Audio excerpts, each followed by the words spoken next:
Bonjour. Oui, pour cette dernière chronique de cette horrible année 2020, je vais pour une fois parler d'un malheur personnel et aussi des 1,7 million de morts du virus à la date du 22 décembre. C'est beaucoup?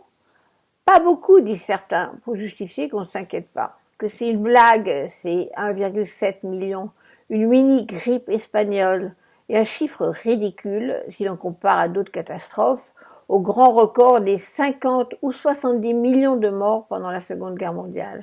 On ne sait pas exactement à 20 millions près.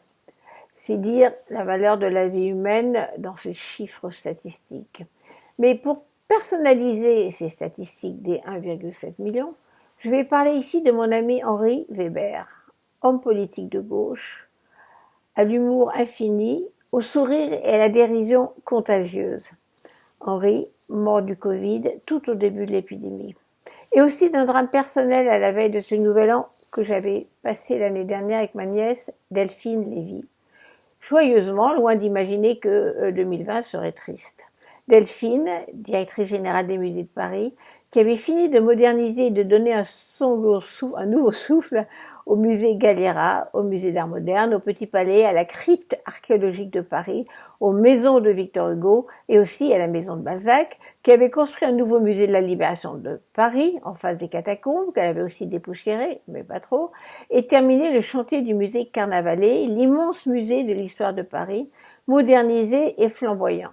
Des monuments pour Paris, construits par une jeune femme, une énarque rock'n'roll, comme je disais. Delphine ne verra pas l'inauguration du musée Carnavalet, sa dernière réussite. Elle est morte sur une plage de Bretagne le 13 juillet. Heureuse que les musées viennent de rouvrir en France et on croyait retourner à la vie d'avant. Épuisée, mais toujours bondissante, projetée dans l'avenir, quelque chose a lâché, elle s'est effondrée entre l'eau et le sable. Delphine avait 51 ans. Cette dernière chronique 2020 mélange volontairement le beau et le triste. Alors je veux finir sur des notes d'espoir. Par exemple, l'Amérique a tout de même décidé de ne pas laisser à la Maison-Blanche un Trump de plus en plus agressif, de plus en plus fou, qui fait exécuter à toute vitesse ses condamnés à mort dans les prisons fédérales avant de partir. Et aussi, malgré la peur de ce virus inconnu et mortel, les idées extrémistes, irrationnelles, dangereuses ne se sont pas répandues dans les peuples comme au Moyen-Âge quand on accusait les Juifs d'apporter la peste.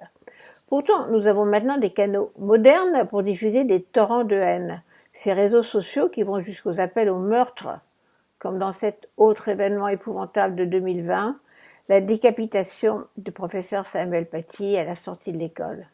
Mais nos démocraties commencent enfin à se poser la question de contrôler cette fausse liberté d'expression. Eh bien, si on est capable de trouver un vaccin contre le Covid en quelques mois, on trouvera bien une invention technologique pour neutraliser la pandémie de la haine anonyme en ligne.